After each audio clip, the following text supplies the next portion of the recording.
बिस्मिल्लाहिर्रहमानिर्रहीम। अस्सलाम वालेकुम स्टूडेंट्स। आज हम 10th क्लास केमिस्ट्री के इंपॉर्टेंट टॉपिक्स को डिस्कस करते हैं।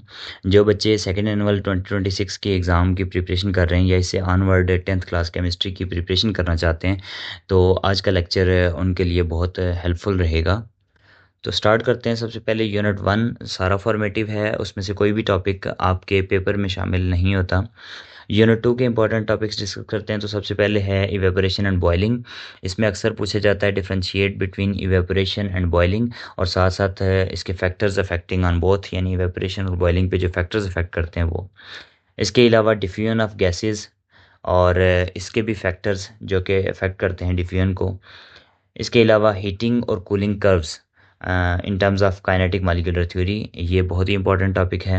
इसके अलावा बॉयल्स लॉ, चार्ल्स लॉ और एवोगाड्रोस लॉ, इनकी डेफिनेशन और मैथमेटिकल फॉर्म को आनी चाहिए। नेक्स्ट है यूनिट 3। इसमें कंसंट्रेशन और उसकी कन्वर्जन, जिसमें ग्राम पर डीएम क्यूब या ग्राम पर सीएम क्यूब, ये इंपॉर्टेंट है। और बच्चों, एम्पिरिकल फार्मूला और मॉलिक्यूलर फार्मूला की कैलकुलेशंस बहुत इंपॉर्टेंट हैं, इसमें से एक न्यूमेरिकल लाजमी तौर पे आता है। नेक्स्ट यूनिट 4 है इलेक्ट्रोकेमिस्ट्री। इसमें पहला identify the product formed at electrode by electrolysis of molten lead chloride, dilute sulphuric acid using platinum और कार्बन इलेक्ट्रोड्स, ये ज़्यादा इंपॉर्टेंट है। इसके अलावा डाउन सेल और नेल्सन सेल, इसकी कंस्ट्रक्शन एंड वर्किंग और इनकी प्रोडक्ट्स के बारे में अक्सर पूछा जाता है। इसके अलावा हाइड्रोजन ऑक्सीजन फ्यूल सेल, इसकी एडवांटेजेस और डिसएडवांटेजेस आपको पता होने चाहिए। टिन प्लेटिंग क्या होती है और कैसे इसकी एप्लीकेशंस क्या हैं। इसके अलावा construction and working of Daniel और वोल्टिक सेल, और इसके अक्सर कंपोनेंट्स के बारे में अलग अलग से भी रीजनिंग क्वेश्चन पूछा जा सकता है, जैसा कि साल्ट ब्रिज वगैरह का क्या काम है इसमें। नेक्स्ट है यूनिट नंबर 5 रिएक्शन काइनेटिक्स। इसमें definition of rate of reaction और उसके यूनिट का आपको पता होना चाहिए।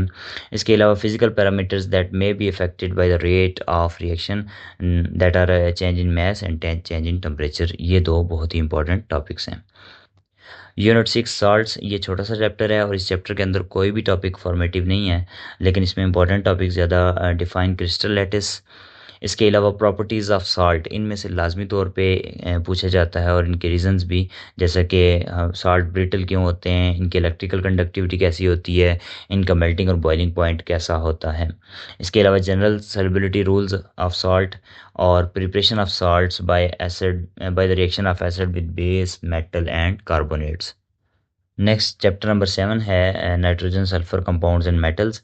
इसमें दो प्रोसेसेस डिस्कस हुए हैं, एक हैबर्स प्रोसेस और एक कॉन्टैक्ट प्रोसेस। इसकी complete equation, sources, raw materials, conditions और रिएक्शंस आपको आने चाहिए, इनमें से कोई सभी पूछा जा सकता है। इसके अलावा नेचर ऑफ ऑक्साइड्स, जिनमें एसिडिक, बेसिक और एम्फोटेरिक ऑक्साइड्स हैं, और फोटोकेमिकल स्मोक की डेफिनेशन और उसकी फॉर्मेशन। चैप्टर नंबर 8 है ऑर्गेनिक केमिस्ट्री। इसमें most important naming of alkane, alkyne, alkynes, alcohol, carboxylic acid and asters है। इन ये क्वेश्चन लाजमी तौर पे आता है बच्चों के, आपको कोई भी कंपाउंड दे दिए जाते हैं और आपको उनकी नेमिंग का कहा जाता है, या फिर आपको नेम दे दिया जाता है और आपको स्ट्रक्चरल फार्मूलाज या डिस्प्ले स्ट्रक्चर फार्मूलाज ड्रा करने के लिए कहा जाता है। तो इस चैप्टर में आप नेमिंग की प्रैक्टिस करेंगे और स्ट्रक्चरल फार्मूलाज की प्रैक्टिस करेंगे तो आप इंशाल्लाह इस चैप्टर के क्वेश्चंस को अटेम्प्ट कर पाएंगे। नेक्स्ट है यूनिट नंबर 9 हाइड्रोकार्बन्स। इसमें क्रैकिंग ऑफ अल्केन्स, इसके अलावा बायस टेस्ट और bromine water test to distinguish saturated and unsaturated hydrocarbons, preparation of alkenes from alcohols and commercial uses of acetylene और फ्रैक्शंस ऑफ पेट्रोलियम। इसमें अक्सर uses पूछे जाते हैं इन फ्रैक्शंस के। यूनिट नंबर 10 है अल्कोहल्स। इसमें दो ही प्रोसेस हैं आप मैन्युफैक्चरिंग ऑफ अल्कोहल के, जिसमें हाइड्रेशन ऑफ इथीन है और फर्मेंटेशन प्रोसेस है।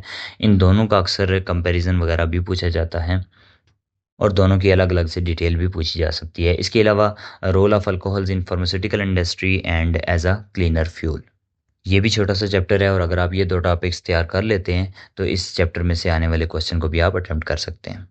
यानी अगर आप सिलेक्टिव स्टडी भी करते हैं तो आप इस तरह के चैप्टर्स को स्किप ना करें, इनको तैयार करें लाजमी तौर पे। नेक्स्ट यूनिट 11 है कार्बोक्सिलिक कंपाउंड्स। इसमें reaction of carboxylic acid with metal, bases, carbonates and bicarbonates, इसमें अक्सर रिएक्शन ही पूछे जाते हैं। इसके अलावा oxidation of ethanol to ethanoic acid, esterification और industrial applications of carboxylic acids and esters. Unit number 12 है पॉलीमर्स। इसमें एडिशन एंड कंडेंसेशन पॉलीमराइजेशन क्या होती है, डेफिनेशन और एक एक एग्जांपल। इसके अलावा importance of polymer in textile industry. Last unit 13 biochemistry के इंपॉर्टेंट टॉपिक्स हैं प्रोटीन और पेप्टाइड बॉन्ड फॉर्मेशन। इसके अलावा vitamin sources and importance to health. और इसके अलावा टाइप्स ऑफ विटामिन जिनमें फैट सोलुबल और वाटर सोलुबल विटामिन शामिल हैं।